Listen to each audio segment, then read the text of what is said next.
ورحمۃ اللہ وبرکاتہ نحمدہ ونصلی علی رسولہ الکریم اما بعد فاعوذ باللہ من الشیطان الرجیم بسم اللہ الرحمن الرحیم رب اشرح لی صدری ویسر لی امری واحلل عقدۃ من لسانی یفقہوا قولی اللہم اشرح صدورنا للاسلام وزین اخلاقنا بالقرآن ونور قلوبنا بالقرآن اللہم صلی علی محمد وعلی آل محمد کما صلیت علی ابراہیم وعلی آل ابراہیم انک حمید مجید اللہم بارک علی محمد وعلی آل محمد کما بارکت علی ابراہیم وعلی آل ابراہیم انک حمید مجید۔ الحمدللہ، یہ ہمارا دورہ قرآن کا پارہ نمبر 17 ہے۔ اللہ تعالی ہم سب کو توفیق دے کہ ہم یہ سفر مکمل کریں۔ صلی علی محمد وعلی آل محمد کما صلیت علی ابراہیم وعلی آل ابراہیم انک حمید مجید۔ اللہم بارک علی محمد وعلی آل محمد کما بارکت علی ابراہیم وعلی آل ابراہیم انک حمید مجید۔ تو آج کا ہمارا یہ سپارہ ہے 17واں، اقترب للناس۔ بسم اللہ الرحمن الرحیم۔ یہ سورۃ الانبیاء سٹارٹ ہو رہی۔ انبیاء یعنی اس کے اندر انبیاء نبیوں کے نام سے ہے۔ شروع اللہ کے نام سے جو بڑا مہربان نہایت رحم والا ہے۔ اقترب للناس حسابهم وهم فی غفلۃ معرضون۔ لوگوں کا حساب کا وقت قریب آ گیا۔ وَهُمْ فِي غَفْلَةٍ مُعْرِضُونَ، اور وہ غفلت میں پڑے ہوئے ہیں۔ رسول اللہ صلی اللہ علیہ وسلم کے بارے میں فرمایا کہ تم جیسا ایک انسان ہے، یعنی یہاں پر بھی رسولوں کے بارے میں اللہ کی سنت، اللہ کا طریقہ اس رکوع میں بیان کیا گیا ہے کہ اللہ کے رسول صلی اللہ علیہ وسلم کو کافروں نے کیا کہا تھا کہ یا ایک دوسرے کو کہتے کہ تم جیسا تو یہ انسان ہے، جیسے تم انسان ہو یہ نبی بھی، یہ رسول بھی انسان ہے۔ آنکھوں دیکھتے جادو کے پھندے میں پھنس جاؤ گے۔ پراگندہ خواب ہے جو یہ سناتا ہے، من گڑت باتیں ہیں، کبھی کہتے استغفر اللہ نعوذ باللہ شاعر ہے، کبھی کہتے لے آئے کوئی نشانی تو پھر مان لیں گے۔ یہ آپ صلی اللہ علیہ وسلم کے بارے میں کافروں کے الفاظ تھے۔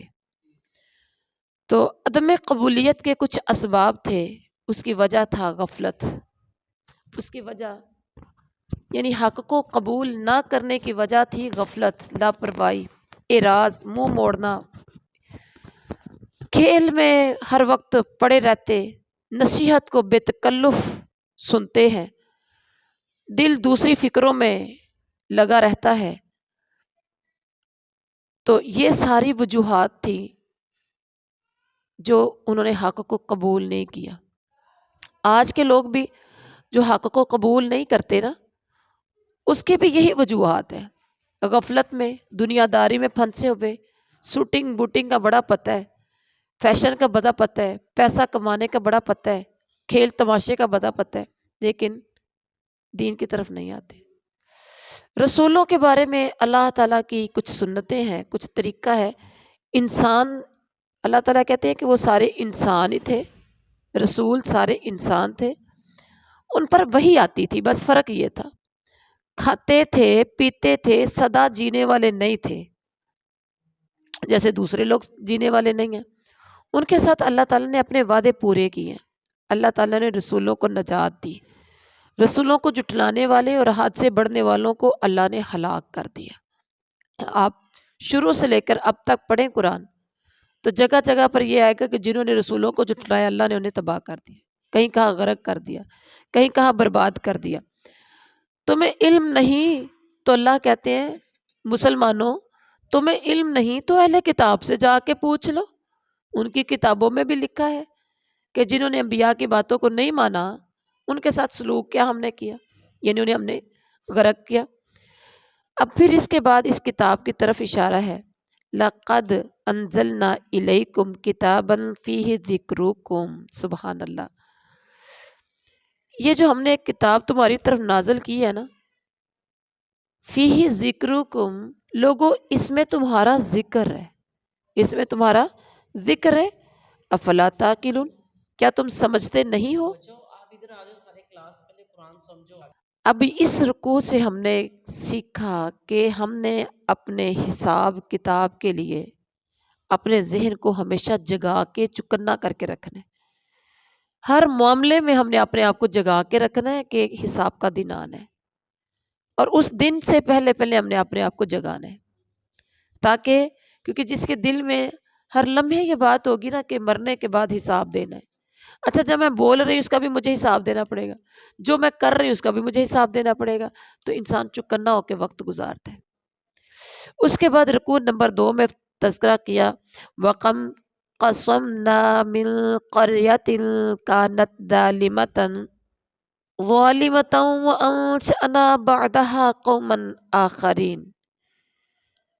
اللہ تعالیٰ کہتے ہیں کہ ہم نے انسان کو نا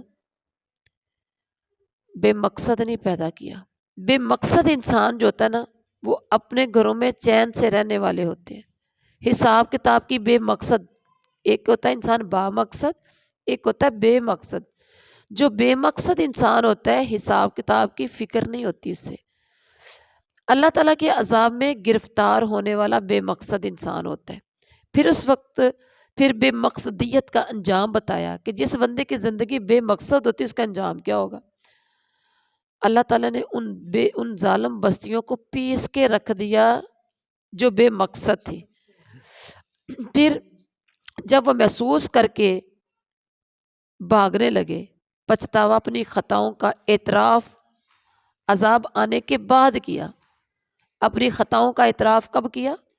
جب عذاب آ گیا، اور پھر دعا اور استغفار پکار اعتراف کے باوجود اللہ تعالیٰ نے ان کو صفحہ ہستی سے مٹا دیا، زندگی کا شرارہ تک نہ رہا، سب کچھ ختم ہو گیا، یہ تھا بے مقصد زندگی کا انجام۔ پھر اس کے بعد کائنات کا تذکرہ کیا کہ کائنات با مقصد ہے، زمین، آسمان، سورج، چاند، ستارے، جو کچھ ہے کائنات میں یہ سب کچھ با مقصد ہے، اس کا کوئی مقصد ہے۔ زمین و آسمان کو اللہ تعالیٰ نے کھیل کے طور پر نہیں بنایا، اگر کھیل ہوتا تو ایک ذی حس صاحب شعور ذمہ دار مخلوق کو پیدا کرنے کی ضرورت نہیں تھی۔ اللہ تعالیٰ باطل پر حق کی چوٹ ضرور لگاتا ہے جو اس کا سر توڑ کے رکھ دیتی ہے، باطل کا سر ٹوٹ جاتا ہے، حق واضح ہو جاتا ہے، باطل مٹ جاتا ہے اور حق واضح ہو جاتا ہے۔ پھر فرمائے اس کائنات میں باطل کے لیے کوئی گنجائش نہیں ہے، باطل کو اللہ ختم کر دیتا ہے۔ اور مخلوقات کا کیا مقصد ہے، مجھے اور آپ کو یا جتنی بھی مخلوقات ہے، اس کے بنانے کا مقصد اللہ تعالیٰ نے بیان کیا کہ مخلوق اللہ تعالیٰ کی بنائی ہوئی ہے، اور وہ اس لیے کہ اللہ کی مخلوق مانے، مخلوق کس کی بات مانے؟ اللہ کی، اللہ تعالیٰ کی غلامی سے نافرمانی نہ کرے۔ دن رات ساری مخلوقات اللہ کی تسبیح بیان کرتی ہے، دم نہیں لیتی، دن رات مسلسل اللہ کی تسبیح میں اللہ تعالیٰ کی ساری مخلوقات لگی ہوئی ہے، ایک لمحے کے لیے بھی وہ اللہ کے ذکر سے تسبیحات سے غافل نہیں ہوتی۔ اور اگر اللہ اور بھی ہوتے تو پھر اس کا تذکرہ کیا، لو کان فیہما آلہۃ الا اللہ لفسدتا فسبحان اللہ رب العرش عما یصفون۔ اگر اللہ تعالیٰ ایک اللہ کے ساتھ اور بھی ہوتے، یعنی کئی رب مل جاتے، کئی اللہ ہوتے، تو ہونا کیا تھا؟ زمین اور آسمان کا نظام بگڑ جانا تھا، تو بے جان کو جان بخش کر اٹھا کھڑا کرتے، دلیل بھی موجود ہوتی، اور دلیل نہیں ہے نہ اس کتاب میں نہ پہلی کتابوں میں، اللہ تعالیٰ کے سوا کوئی خدا نہیں ہے، اس کی تم بندگی کرو۔ اس کے بعد جو غیر سنجیدہ اور بے مقصد لوگوں کا دعویٰ، اس کا تذکرہ کیا، جن لوگوں نے سمجھا یہ ساری کائنات بے مقصد ہے، اللہ کہتے ہیں انہوں نے رحمان یہ کہتے ہیں کہ اللہ کی اولاد ہے، اور اللہ نے جواب دیا وہ تو بندے ہیں جنہیں عزت ہی گئی، بڑھ کر بولتے نہیں ہیں اور حکم پر عمل کرتے ہیں۔ تو انہوں نے کہہ دیا کہ اللہ کی اولاد ہے، یعنی فرشتوں کو اللہ کی اولاد کہہ دیا، حالانکہ فرشتے تو ہر وقت اللہ کی عبادت میں لگے رہتے ہیں، اتنا کام کرتے جتنا اللہ نے انہیں کرنے کا حکم دیا ہے، نہ آگے بڑھتے ہیں نہ پیچھے ہوتے ہیں۔ تو اس لیے ہمیں زندگی کے مقصد کو ہمیشہ سمجھنا چاہیے، اپنے مقصد زندگی کے لیے ہمیں سنجیدہ رہنا چاہیے۔ ہم دنیا میں کیوں آئے ہیں، کائنات اللہ نے کیوں بنائی ہے، اس کا ایک مقصد ہے۔ یہ نہیں ہے کہ ہم کھانے پینے پہننے کے لیے آئے ہیں اور بس مزے کریں اور نکل جائیں۔ اس کے بعد رکوع نمبر 3 میں فرمایا اولم یر الذین کفروا ان السماوات والارض کانتا رتقا ففتقناہما۔ اس کائنات کا ہر سسٹم بے مثال ہے۔ اللہ تعالیٰ نے کیا فرمایا کہ کائنات گواہ ہے کہ اللہ حق ہے۔ آسمان اور زمین پہلے تو آپس میں ملے ہوئے تھے، اللہ تعالیٰ نے انہیں جدا جدا کیا، یعنی اوپر نیچے آسمان زمین ایسے ملے تھے، پھر اللہ نے ان دونوں کے اندر خلا پیدا کیا اور ان کو جدا جدا کر دیا۔ اب زمین نیچے ہے، آسمان اوپر ہے۔ اللہ تعالیٰ نے پانی سے ہر زندہ چیز کو پیدا کیا، پانی سے۔ زمین میں پہاڑ جمائے کہ کہیں وہ انہیں لے کر ڈھلک نہ جائے، ہلے نہ۔ اللہ تعالیٰ نے زمین میں کشادہ راہیں بنا دی، آسمان کو ایک محفوظ چھت بنایا، سبحان اللہ کہیے۔ اللہ تعالیٰ نے رات اور دن بنائے، سورج اور چاند کو پیدا کیا، ہر سیارہ ستارہ اپنے اپنے فلک میں تیر رہا ہے، ہر جاندار کو موت کا ذائقہ چکھنا ہے۔ پھر انسان کا تذکرہ کیا، وَمَا جَعَلْنَا لِبَشَرٍ مِّن قَبْلِكَ الْخُلْدَ أَفَإِن مِّتَّ فَهُمُ الْخَالِدُونَ۔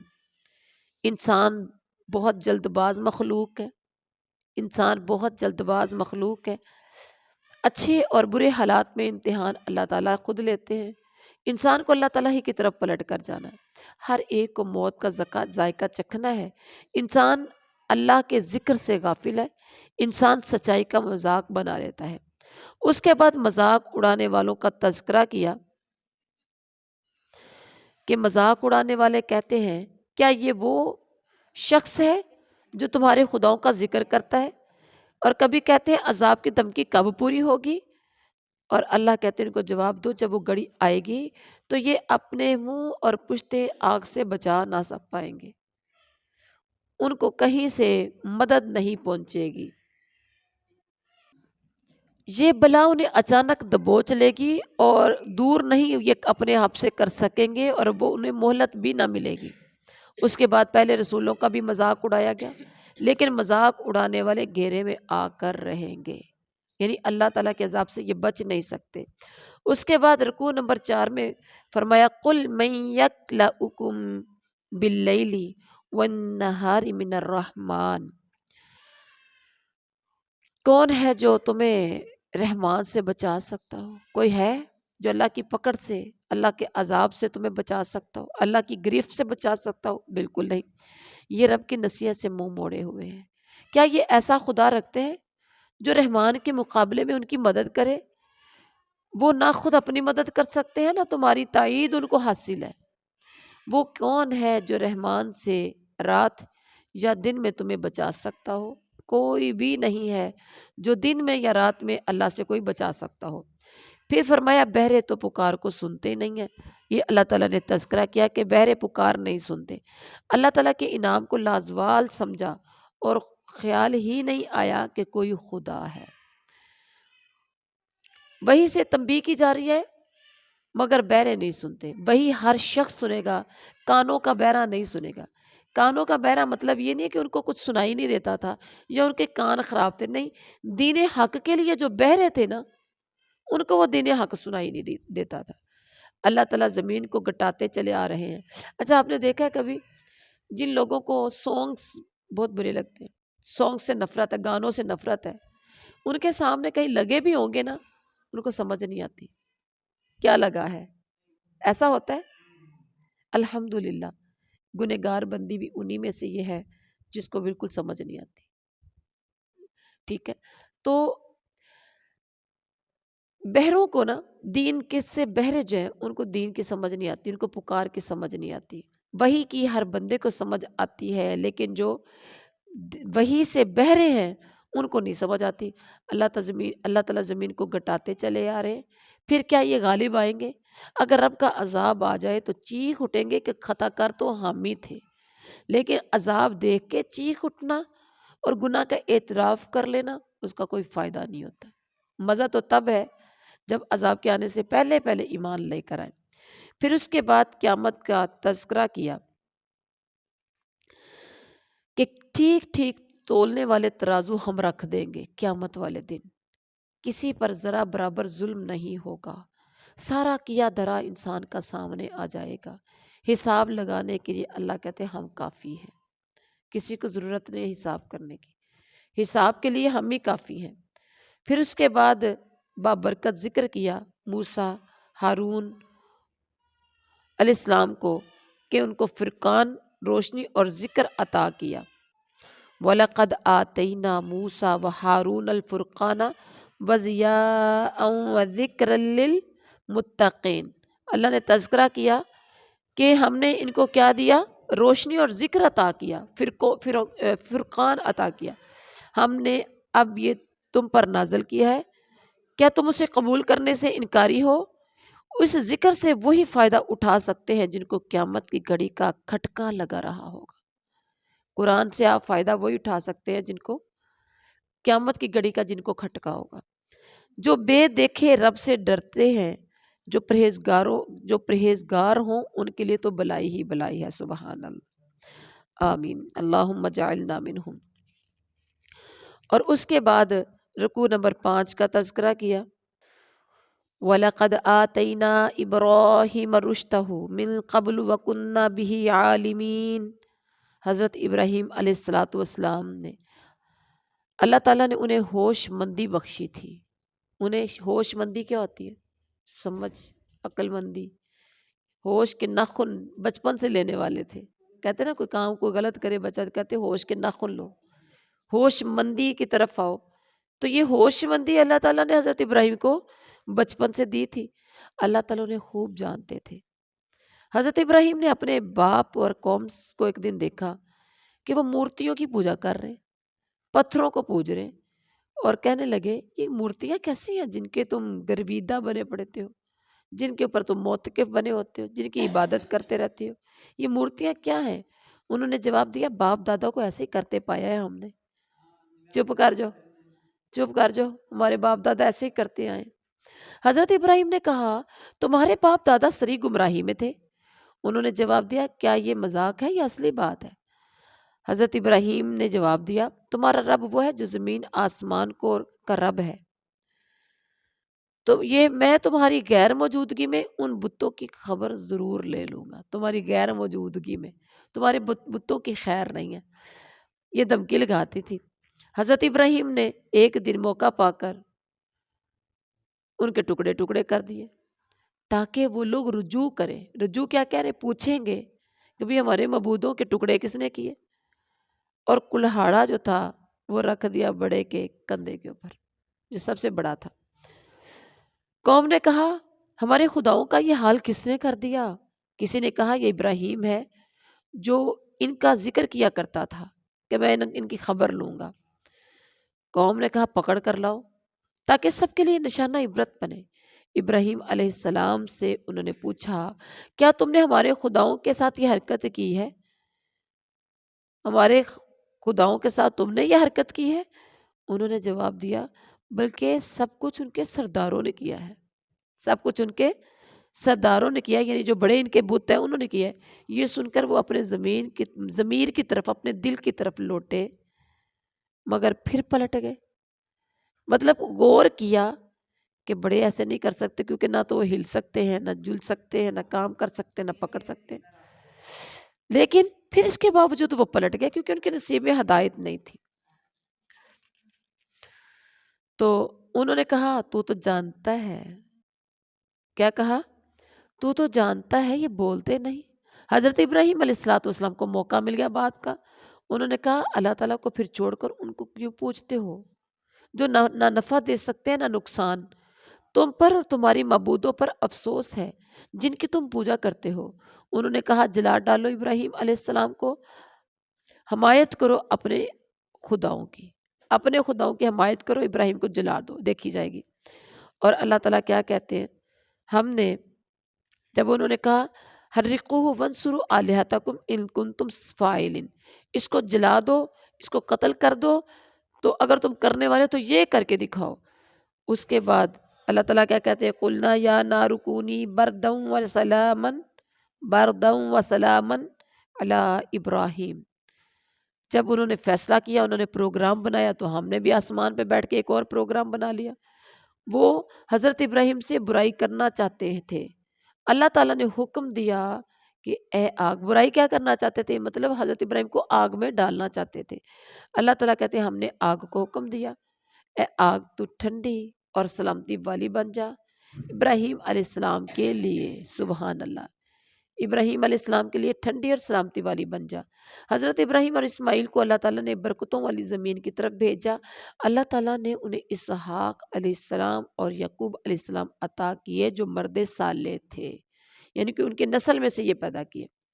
اس کے بعد صالحیت کی کچھ خصوصیات ہیں جن کا تذکرہ ہوا ہے کہ اللہ کے حکم سے رہنمائی کرنے والے امام ہیں، اعمال صالح کرنے والے امام ہیں، نماز قائم کرنا، زکوٰۃ ادا کرنا، اللہ کی عبادت کرنا، یہ صالحیت کی خصوصیات ہیں۔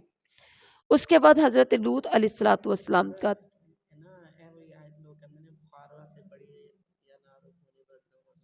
پھر اس کے بعد حضرت لوط علیہ السلام کا تذکرہ کیا، وَنَجَّيْنَاهُ وَلُوطًا إِلَى الْأَرْضِ الَّتِي بَارَكْنَا فِيهَا لِلْعَالَمِينَ۔ حضرت لوط علیہ السلام کو ہم نے اس ارض بابرکت کی طرف بھیجا جس میں جہان والوں کے لیے ہم نے کیا رکھی ہے، یعنی بارکنا فیہا، اس زمین کی طرف بھیجا جس میں جہان والوں کے لیے برکتیں کی ہیں ہم نے۔ یعنی حضرت لوط علیہ السلام پر جو کرم تھا وہ کیا تھا، حکم اور علم بخشا، بدکار اور فاسق قوم سے حضرت لوط کو بچا لیا، اپنی رحمت میں داخل کر لیا، اپنی رحمت میں داخل کر لیا۔ اس کے بعد تذکرہ ہے رکوع نمبر 6 کا، وَنُوحًا إِذْ نَادَى مِن قَبْلُ فَاسْتَجَبْنَا لَهُ۔ حضرت نوح علیہ السلام کا تذکرہ کیا۔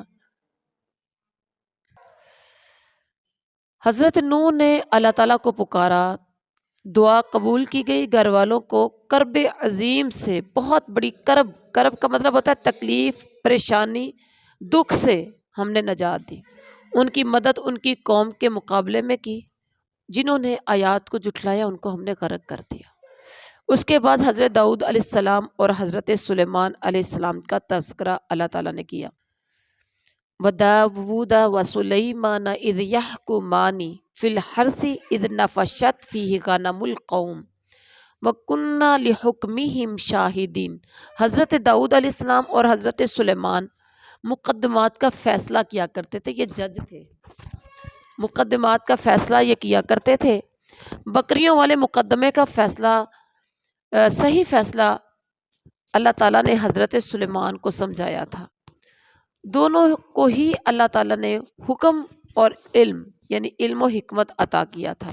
حضرت داؤد علیہ السلام کے ساتھ پہاڑوں اور پرندوں کو مسخر کیا جو تسبیح کرتے تھے۔ حضرت داؤد علیہ السلام کو زرہ بنانے کی، زرہ کہتے ہیں وہ زرہ جو جنگوں میں کام آتی ہے، لڑائی کے لیے مجاہدین جو زرے پہنتے ہیں تاکہ تیر تلوار سے بچ سکے، تو زرہ بنانے کی صنعت اللہ تعالیٰ نے حضرت داؤد علیہ السلام کو عطا کی تھی، لوہے کی زرہ بنایا کرتے تھے۔ حضرت زرہ لباس ہوتا ہے ایک جنگ میں پہننے کے لیے۔ حضرت سلیمان علیہ السلام کے لیے اللہ کہتے ہیں ہم نے ہواؤں کو مسخر کیا، شیاطین کو ان کے لیے تابع کیا جو غوطے لگاتے تھے اور دوسرے کام کرتے تھے، انہیں سب کچھ عطا کیا تاکہ وہ شکر گزار ہوں۔ اس کے بعد حضرت ایوب کا تذکرہ کیا، وَأَيُّوبَ إِذْ نَادَى رَبَّهُ أَنِّي مَسَّنِيَ الضُّرُّ وَأَنْتَ أَرْحَمُ الرَّاحِمِينَ۔ حضرت ایوب کون تھے؟ بہت بڑے صابر بندے تھے، اللہ نے ان کے صبر کا تذکرہ کیا کہ یہ میرے صابر بندے تھے. سبحان اللہ. حضرت ایوب اللہ تعالیٰ نے اسے ہوش مندی عطا کی تھی. اس نے اپنے رب کو پکارا، کہا مجھے بیماری لگ گئی ہے. اللہ کو بتانے کی ضرورت تھی؟ ہم تو ڈاکٹروں کو جا کے بتاتے ہیں. ایسے ہی ہے نا، انہوں نے اپنے رب کو پکارا، اللہ مجھے بیماری لگ گئی ہے. اور آپ ارحم الراحمین، آپ ارحم الرحیم، سب سے زیادہ رحم کرنے والے آپ ہیں. مجھے بیماری لگی ہے، میرے حال پہ رحم فرماؤ.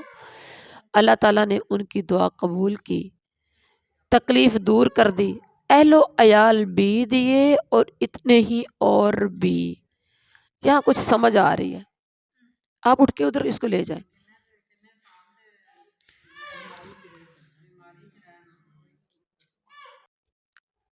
تو حضرت ایوب علیہ الصلوۃ والسلام کے بارے میں آتا ہے کہ ان کو 18 سال بیماری لگی، اور بیماری جب لگی تو ان کا گھر بال سب کچھ ختم ہو گیا.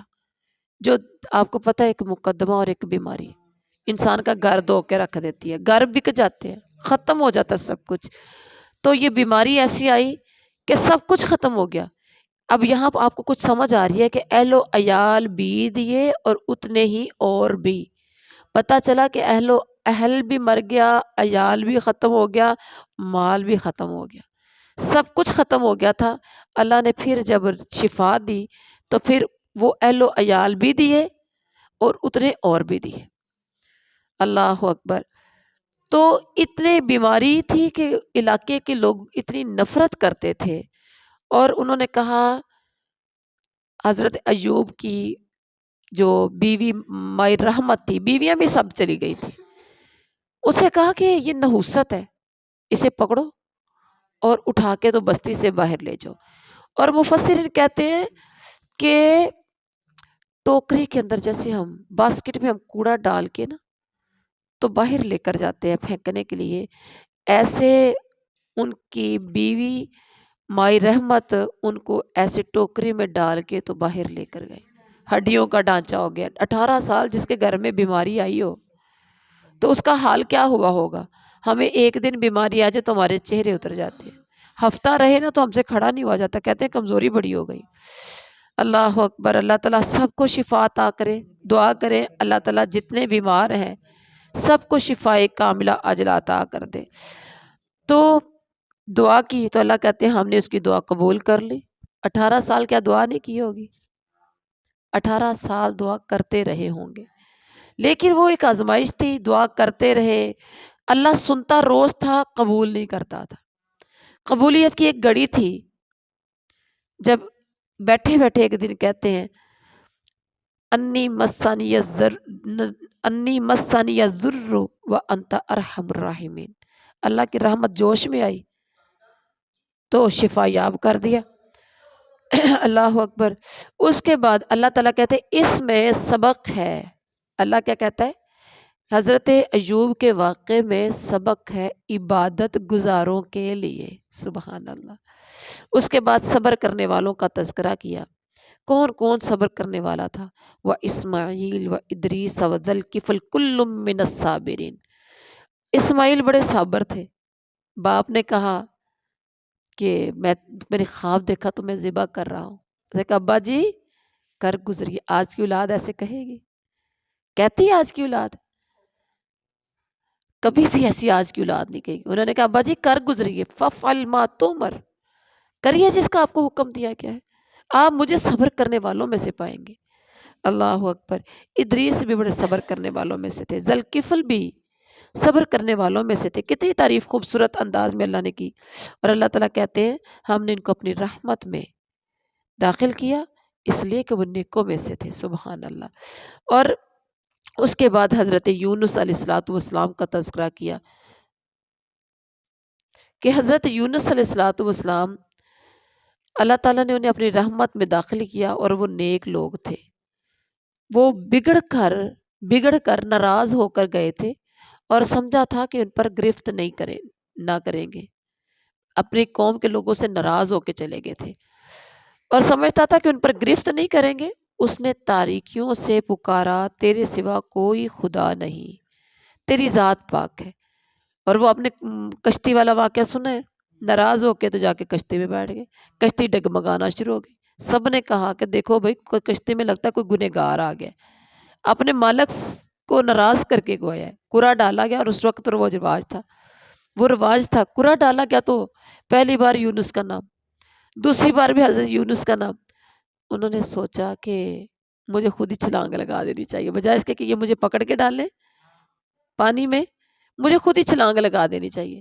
اب یہ سوچ رہے تھے پانی میں چھلانگ لگاتا ہوں، رب کائنات نے جلدی سے مچھلی کو بھیج دیا کہ یونس چھلانگ لگانے لگا ہے اور تو نے اپنا منہ کھول دینا ہے، یہ تیری غذا نہیں ہے مچھلی، یہ تیرے پیٹ کو اس کے لیے میں نے قید خانہ بنا دینا ہے۔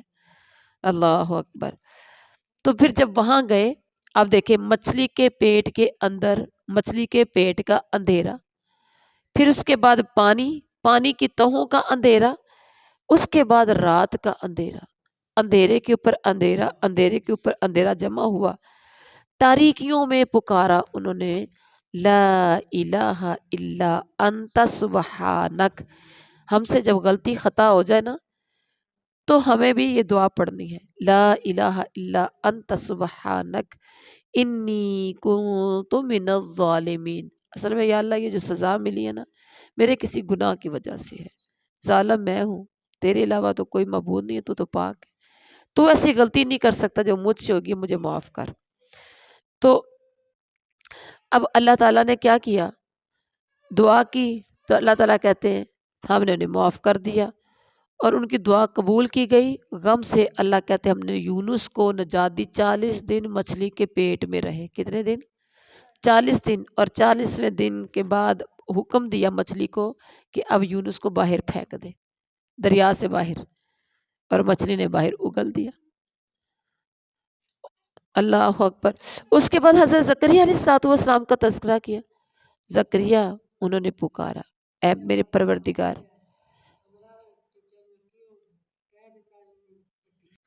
حضرت زکریا علیہ السلام کا تذکرہ، وزکریا اذ نادى ربہ رب لا تذرنی فردا وانت خیر الوارثین۔ انہوں نے پکارا، اے میرے پروردگار مجھے اکیلا نہ چھوڑنا، بہترین وارث تو ہی ہے۔ اصل میں وارث بہتر تو ہی ہے، لیکن چاہیے مجھے وارث پھر بھی، مجھے اکیلا نہ چھوڑ۔ اس کی دعا قبول کر دی گئی۔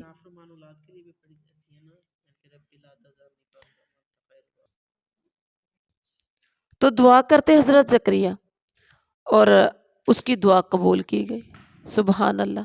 یحییٰ علیہ السلام عطا کیے گئے، ان کی بیوی کو ان کے لیے درست اللہ کہتے ہم نے کر دیا، کیونکہ بیوی بانجھ ہو چکی ہوئی تھی، عمر کی بڑی تھی تو بانجھ ہو چکی تھی، تو اللہ کہتے ہیں ان کے لیے ان کی بیوی کو درست کر دیا۔ یہ لوگ نیکی کے کاموں میں دوڑ دھوپ کرنے والے تھے، سبحان اللہ۔ اور اللہ سے دعا کیجیے اللہ ہمیں ان لوگوں میں کر دے جو نیکی کے لیے دوڑیں لگانے والے ہیں، رغبت اور خوف سے اللہ کو پکارا کرتے تھے، ہمارے آگے جھکا کرتے تھے۔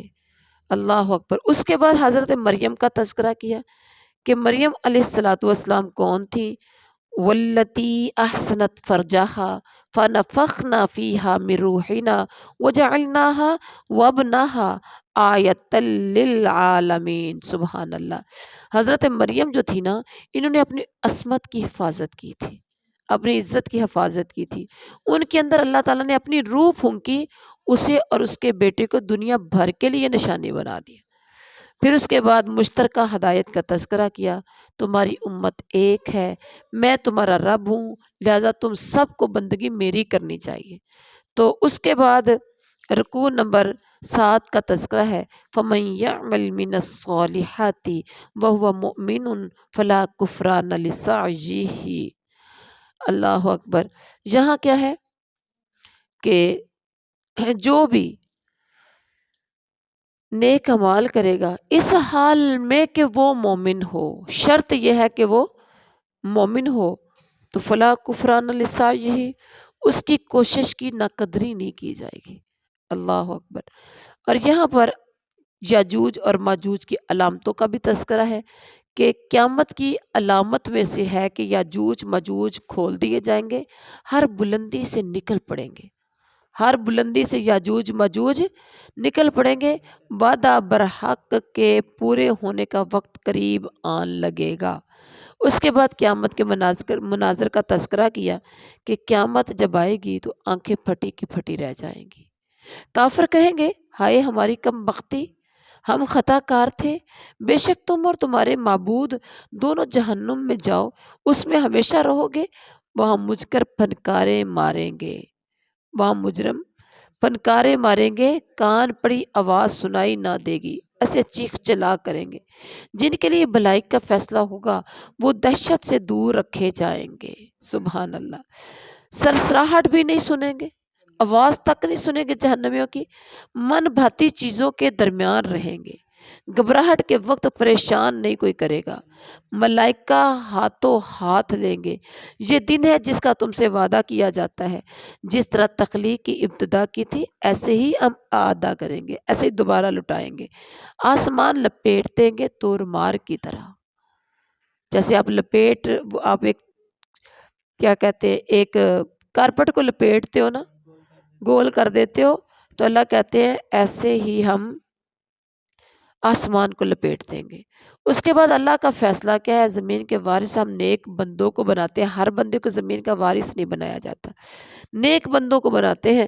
اور زمین کے اس کے بعد کیا ہے، اس میں بڑی خبر ہے، کن کے لیے؟ عبادت گزاروں کے لیے۔ اس کے بعد اللہ تعالیٰ اپنے نبی محمد صلی اللہ علیہ وسلم سے مخاطب ہوتے ہیں کہ اے میرے نبی،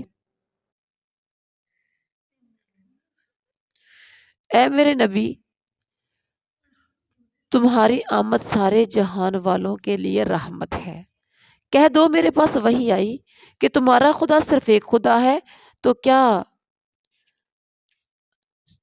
اس کے سامنے سر تسلیم خم کرتے ہو، اس کے سامنے اطاعت کے لیے سر جھکاتے ہو؟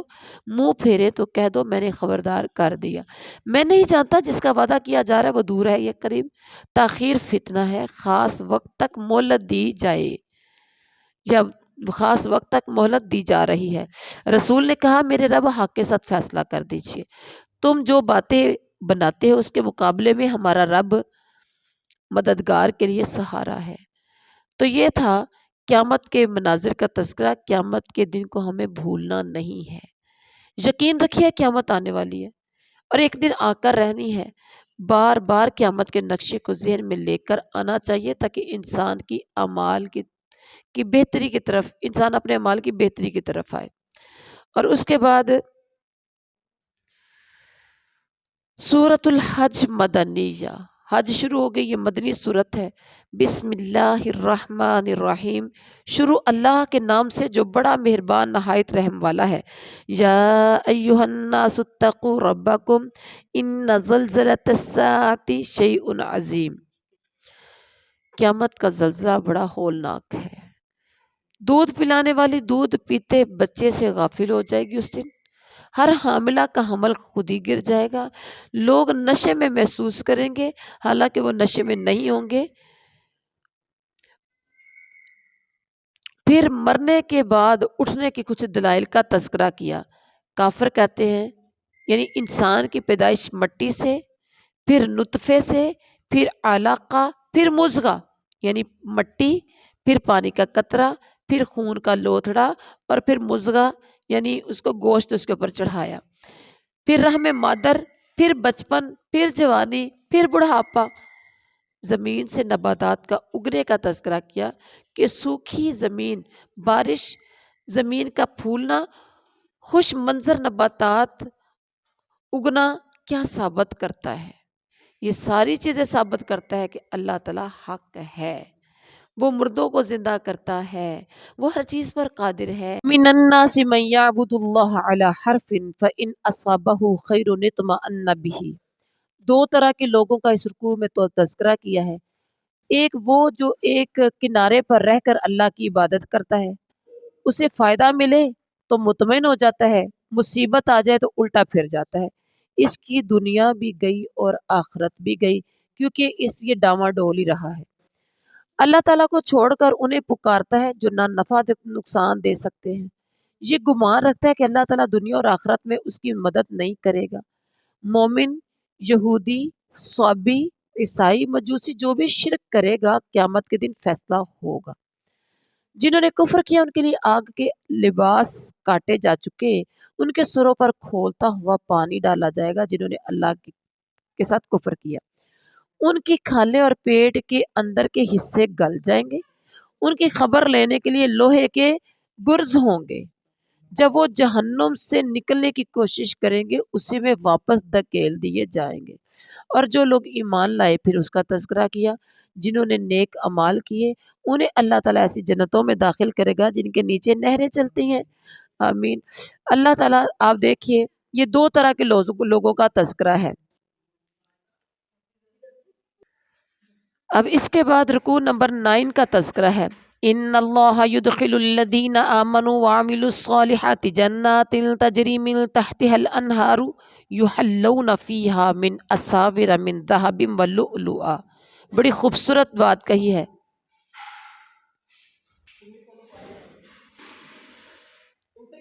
نیک عمل کرنے میں سر عمل رہتے ہیں کون؟ ایمان لانے والے۔ جو لوگ ایمان لانے والے ہیں ان کا تذکرہ کیا کہ نیک عمل کرنے میں سرگرم رہتے ہیں۔ پاکیزہ بات قبول کرنے کی ہدایت ان کو بخشی گئی ہے، انہیں قابل تعریف رب کا راستہ دکھا دیا گیا ہے، ان کو ایسی جنتوں میں داخل کیا جائے گا جن کے نیچے سے نہریں چلتی ہیں، سونے کے کنگن ایمان والوں کو پہنائے جائیں گے، ریشمی لباس پہنائے جائیں گے، موتیوں سے آراستہ کیا جائے گا۔ سبحان اللہ۔ اور جن لوگوں نے انکار کیا اللہ نے ان کا تذکرہ کیا، ان الذین کفروا ویصدون عن سبیل اللہ، اللہ تعالیٰ کے راستے میں روکتے ہیں، مسجد حرام کی زیارت میں رکاوٹ ہے، جو بھی راستے سے ہٹ کر ظلم کا راستہ یا ظلم کا طریقہ اختیار کرے گا اسے دردناک عذاب دیا جائے گا۔ اور اس کے بعد مسجد حرام کا تذکرہ کیا کہ یہ مسجد حرام سب کے لیے ہے، مسجد حرام سب کے لیے ہے، اس میں مقامی باشندوں اور آنے والوں کے حقوق برابر ہیں۔ مسجد حرام میں جو الحاد کا طریقہ اختیار کرے گا اس کے لیے دردناک عذاب ہوگا۔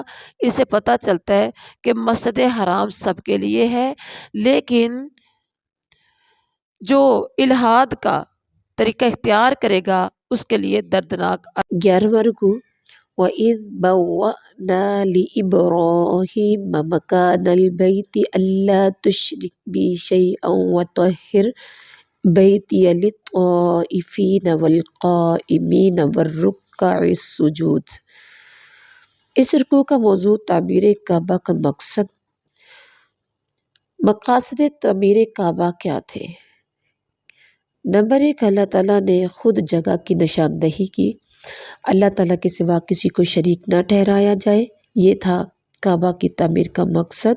اس گھر کو طواف، اعتکاف، قیام، رکوع اور سجدے کرنے والوں کے لیے پاک رکھیے، لوگوں کو حج کرنے کا حکم دیجیے، اور لوگ دور دراز سے آ کر وہ فائدے دیکھیں جو یہاں رکھے گئے ہیں۔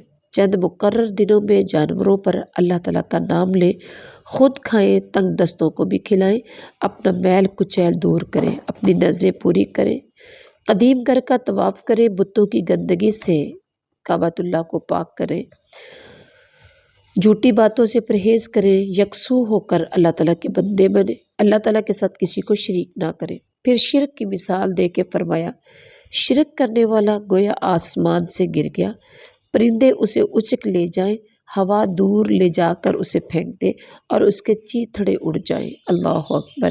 اور اس کے بعد شعائر اللہ کا احترام کا تذکرہ کیا گیا کہ جو اللہ تعالیٰ کی قائم کردہ حرمتوں کا احترام کریے اسی کے لیے بہتر ہے، دلوں کے تقوی سے ہے شعائر اللہ کا احترام۔ مویشی جانور حلال کر دیے گئے ہیں۔ پھر اس کے بعد قربانی کا تذکرہ کیا کہ مویشی جانور حلال کر دیے گئے ہیں، مقررہ وقت تک قربانی کے جانوروں سے فائدہ اٹھانے کا حق ہے، ان جانوروں کے قربان کرنے کی جگہ قدیم گھر کے پاس ہے۔ اب اس کے بعد رکوع نمبر 12 ہے، وَلِكُلِّ أُمَّةٍ جَعَلْنَا مَنسَكًا لِيَذْكُرُوا اسْمَ اللَّهِ عَلَى مَا رَزَقَهُم مِّن بَهِيمَةِ الْأَنْعَامِ۔ اس رکوع کا موضوع قربانی ہے۔ ہر امت کے لیے اللہ تعالیٰ نے قربانی کا قاعدہ مقرر کر دیا ہے۔ قربان کرتے ہوئے جانوروں پر اللہ کا نام لیجیے۔ اونٹ شاعر اللہ میں سے ہے، اونٹوں کو کھڑا کر کے ان پر اللہ کا نام لیں۔ قربانی خود بھی کھائیں، ان کو بھی کھلائیں جو قناعت کے لیے بیٹھے ہیں، جو اپنی حاجت پیش کریں۔ جانوروں کو تمہارے لیے مسخر کیا تاکہ تم شکریہ ادا کرو، سبحان اللہ۔ پھر اس کے بعد قربانی کے مقاصد کا تذکرہ کیا گیا کہ اللہ تعالیٰ کے مطیع فرما بردار بن جائیں، عاجزانہ روش اختیار کر لیں، اللہ تعالیٰ کا ذکر سنیں تو دل کانپ اٹھے، جو مصیبت آئے اس پر صبر کریں، نماز قائم کریں، جو رزق اللہ نے دیا ہے اس میں سے خرچ کریں، تقوی اختیار کریں، اللہ تعالیٰ کی بڑائی بیان کریں جو ہدایت اس نے عطا کی ہے، احسان کی روش اختیار کریں، اللہ تعالیٰ کا شکر ادا کریں۔ اس کے بعد رکوع نمبر 13 ہے اذن للذین یقاتلون بانہم ظلموا وان اللہ علی نصرہم لقدیر۔ اس رکوع کا موضوع اسلامی نظریہ حیات کی مدافعت کے لیے جنگ کی اجازت ہے۔ جنگ کی اجازت دے دی گئی ان لوگوں کو جن کے خلاف جنگ کی جا رہی ہے۔ اجازت دی گئی کیونکہ وہ مظلوم ہیں۔ یہ وہ لوگ ہیں جو اپنے گھروں سے ناحق نکال دیے گئے۔ انہوں نے کہا اللہ ہمارا رب ہے، اگر اللہ تعالیٰ ایک گروہ کو دوسرے کے ذریعے دفع نہ کرتا تو عبادت گاہیں مسمار کر دی جاتی۔ اللہ تعالیٰ ان کی ضرور مدد کرے گا جو اس کی مدد کریں گے۔ پھر اس کے بعد اسلامی حکومت کی ذمہ داریوں کا تذکرہ کیا کہ اسلامی حکومت کی ذمہ داریاں ہیں نماز قائم کرنا، زکوٰۃ ادا کرنا، نیکی کا حکم دینا، برائیوں سے منع کرنا۔ اس کے بعد جھٹلانے والوں کے بارے میں فرمایا کہ جھٹلانے والے پکڑ لیے گئے۔ وہ جھٹلانے والے کون تھے؟ قوم نوح، قوم سمود، قوم ابراہیم، قوم لوط، اہل مدین اور قوم موسیٰ بھی۔ منکرین کو پہلے مہلت دی گئی پھر پکڑ لیا گیا۔ دیکھو میری عقوبت، میری سزا کیسی تھی۔ کتنی خطا کار بستیوں کو تباہ کیا گیا جو چھتوں پر الٹی پڑی ہیں، کتنے کنویں بیکار اور کتنے محل کھنڈرات بنے ہوئے ہیں۔ اس کے بعد فرمایا کہ دل کے جو اندھے ہیں زمین میں چلتے پھرتے تو یہ ان کے دل سمجھنے والے اور کان سننے والے ہوتے، لیکن آنکھیں اندھی نہیں ہوتی، وہ تو دل کے اندھے ہیں جو سینوں میں موجود ہیں، یعنی ان کے سینوں میں جو دل موجود ہے وہ دل اندھے ہیں، آنکھوں سے ان کو سب کچھ نظر آتا ہے۔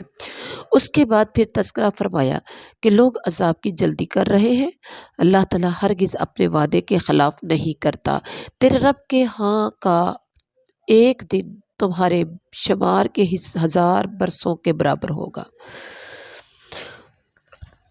تو اس میں کیا پتہ چلا کہ اسلامی حکومت کے قیام کے لیے اپنے فیلڈ میں کوشش جاری رکھنی چاہیے کہ باطل کو نظریاتی شکست دے، اپنے گھر والوں، اپنے رشتہ داروں اور ارد گرد والوں کو ذہنی طور پر باطل طریقوں کی پیروی سے بچانا ہے، نماز، زکوٰۃ اور دیگر نیک اعمال کی طرف مائل کرنا ہے۔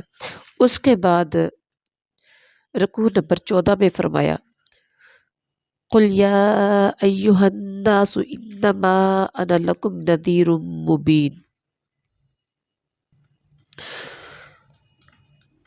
ہر نبی کی تمنا میں شیطان خلل انداز ہوتا ہے، شیطان کی خلل اندازیوں کو اللہ تعالیٰ مٹا دیتا ہے، اللہ تعالیٰ اپنی آیات کو پختہ کر دیتے ہیں۔ پھر شیطان کو موقع کیوں دیا جاتا ہے؟ کوشچن تو یہ ہے، شیطان کو خلل اندازی کا موقع اس لیے دیا جاتا ہے کہ منافقوں کے لیے خرابی اور فتنے کا سبب بن جائے۔ علم سے بہرہ مند لوگ جان لیں یہ حق ہے اللہ کی طرف سے، وہ ایمان لے آئیں، ان کے دل اللہ کے آگے جھک جائیں، انکار کرنے میں والے شک میں پڑے رہیں یہاں تک کہ قیامت آ جائے یا عذاب آ جائے۔ اس کے بعد آپ صلی اللہ علیہ وسلم کے بارے میں فرمایا گیا کہ نبی صلی اللہ علیہ وسلم کا کام کیا تھا؟ برا وقت آنے سے پہلے لوگوں کو خبردار کرنا۔ دو طرح کا انجام کا تذکرہ کیا، جو ایمان لائیں گے، نیک اعمال کریں گے، ان کے لیے مغفرت اور عزت کی روزی ہے، اور جو ہماری آیات پر ایمان نہ لائیں گے، آیات کو نیچا دکھانے کی کوشش کریں گے، وہ دوزخ کے یار ہیں، وہ دوزخ میں ڈالے جائیں گے۔ پھر اس کے بعد قیامت کے دن کے فیصلے کا تذکرہ ہوا کہ قیامت کے دن فیصلہ ہوگا، اس دن بادشاہی اللہ کی ہوگی، اللہ تعالیٰ ان کے درمیان میں فیصلہ کرے گا۔ ایمان اور عمل صالح کرنے والے نعمت بھری جنتوں میں جائیں گے، سبحان اللہ، اور جنہوں نے کفر کیا، آیات کو جھٹلایا ہوگا، ان کے لیے رسوا کن عذاب ہوگا۔ اور اس کے بعد رکوع نمبر 15 میں فرمایا والذین ہاجروا فی سبیل اللہ ثم قتلوا او ماتوا لیرزقنہم اللہ رزقا حسنا۔ ہجرت کرنے پر اللہ تعالیٰ اجر دے گا۔ جن لوگوں نے ہجرت کی اللہ کی راہ میں، پھر مر گئے یا مارے گئے، اللہ تعالیٰ ان کو بڑا اچھا اجر دے گا، سبحان اللہ۔ اور پھر فرمایا کہ اللہ تعالیٰ انہیں ایسی جگہ پہنچائے گا جس سے وہ خوش ہو جائیں گے۔ اور مظلوموں کے بارے میں اللہ تعالیٰ کا اصول ہے کہ جو کوئی بدلہ لے ویسا ہی جیسا اس کے ساتھ کیا گیا ہے، پھر ان پر زیادتی بھی کی گئی ہو، اللہ تعالیٰ ضرور ان کی مدد کرے گا۔ کائنات کی گواہی کا تذکرہ کیا کہ رات سے دن اور دن سے رات کو نکالنے والا ہے اللہ۔ اللہ تعالیٰ سمیع بصیر، سننے اور دیکھنے والا ہے۔ اللہ تعالیٰ حق ہے اور وہ سب باطل ہیں جنہیں یہ اللہ کو چھوڑ کر پکارتے ہیں۔ اللہ تعالیٰ آسمان سے پانی برساتا ہے اور زمین سرسبز ہو جاتی ہے۔ اللہ تعالیٰ لطیف و خبیر ہے۔ أَلَمْ تَرَوْا أَنَّ اللَّهَ سَخَّرَ لَكُم مَّا فِي الْأَرْضِ وَالْفُلْكَ تَجْرِي فِي الْبَحْرِ بِأَمْرِهِ۔ یہاں اللہ ہی کا حکم چلتا ہے، زمین میں ہر چیز کو اللہ تعالیٰ نے تمہارے لیے مسخر کیا۔ اللہ تعالیٰ ہی کے حکم سے کشتی سمندر میں چلتی ہے، آسمان کو وہ تھامے ہوئے ہے، اس کے حکم کے بغیر گر نہیں سکتا۔ اس نے تمہیں زندگی دی، وہی تمہیں موت دے گا، وہی دوبارہ زندہ کرے گا۔ اور اس کے بعد فرمایا کہ وہ تم سے جھگڑا نہ کریں۔ ہر امت کے لیے اللہ تعالیٰ نے ایک طریقے عبادت مقرر کیا ہے جس کی وہ پیروی کرتی ہے۔ اس معاملے میں وہ تم سے جھگڑا نہ کرے، تم اپنے رب کی طرف دعوت دو، یقیناً تم سیدھے راستے پر ہو۔ اگر وہ جھگڑا کریں تو جو تم کر رہے ہو اللہ تعالیٰ کو خوب پتہ ہے۔ اللہ تعالیٰ قیامت کے دن اختلافات کا فیصلہ کرے گا۔ آسمان اور زمین کی ہر چیز اللہ تعالیٰ کے علم میں ہے۔ یہ لوگ اللہ تعالیٰ کو چھوڑ کر جن کی عبادت کر رہے ہیں اس کے لیے نہ تو اس نے سند نازل کی ہے نہ خود یہ علم رکھتے ہیں۔ جب ان کو ہماری آیات پڑھ کر سنائی جاتی ہے تو منکرین حق کے چہرے بگڑنے لگتے ہیں۔ ایسے لگتا ہے کہ منکرین آیات سنانے والوں پر ٹوٹ پڑیں گے۔ جو حق قبول کرنے سے انکار کرے ان کے لیے آگ ہے، ظالموں کا کوئی مددگار نہیں ہوگا۔ آسمان اور زمین کی ہر چیز اللہ تعالیٰ کے علم میں ہے، سب کچھ ایک کتاب میں درج ہے۔ پھر اس کے بعد رکوع نمبر 17 کا تذکرہ کیا۔ یا ایہا الناس ضرب مثل فاستمعوا لہ۔ یہاں جن معبودوں کو تم پکارتے ہو سب مل کر مکھی بھی بنا نہیں سکتے۔ مکھی بنانا تو دور کی بات ہے، اگر مکھی ان سے کچھ چھین کر لے جائے تو اس سے چھڑا نہیں سکتے۔ مدد چاہنے والے کمزور، جن سے مدد چاہی جا رہی ہے وہ بھی کمزور ہے۔ ان لوگوں نے اللہ کی قدر ہی نہیں کی جیسے اللہ کی قدر کرنے کا حق تھا، یعنی انہوں نے اللہ کو پہچانا ہی نہیں جیسے اللہ کو پہچاننے کا حق ہے۔ اللہ تعالیٰ ہی حق ہے، وہ قوت اور عزت والا ہے، وہ اپنے پیغام رساں فرشتوں اور انسانوں میں سے مقرر کرتا ہے۔ وہ سمیع بصیر، سننے والا اور دیکھنے والا ہے، جو لوگوں کے سامنے ہے اسے بھی جانتا ہے، جو ان سے اوجھل ہے اس سے بھی وہ واقف ہے۔ سارے معاملات اللہ تعالیٰ ہی کی طرف رجوع ہوتے ہیں۔ پھر اس کے بعد ایمان والوں کو حکم ہے، یا ایہا الذین آمنوا ارکعوا واسجدوا واعبدوا ربکم وافعلوا الخیر لعلکم تفلحون۔ اے ایمان والو، رکوع کرو، سجدہ کرو اور اس کی یعنی عبادت کرو اپنے رب کی، اور بھلائیوں کے نیکیوں کے کام کرو، لعلکم تفلحون، تاکہ تم فلاح پا سکو، کامیاب ہو سکو۔ اب یہاں دیکھیے ایمان والوں کو حکم ہے رکوع، سجدہ اور اللہ کی بندگی کرنے کا، نیک کام کرنے کا۔ اللہ تعالیٰ کی راہ میں فرمایا جہاد کرو، جیسا کہ جہاد کرنے کا حق ہے۔ قائم ہو جاؤ اپنے باپ ابراہیم کی ملت پر، نماز قائم کرو، زکوٰۃ ادا کرو، اللہ تعالیٰ سے وابستہ ہو جاؤ۔ اور اس کے بعد فرمایا ہوا مولاکم ونعم المولا ونعم النصیر، وہی تمہارا مولا کارساز ہے، پھر وہ کتنا ہی اچھا ہے کارساز اور کتنا ہی اچھا ہے مددگار۔ تو یہ تھا آج کا ہمارا 70واں پارہ۔ سبحان ربک رب العزت عما یصفون وسلام علی المرسلین والحمد للہ رب العالمین۔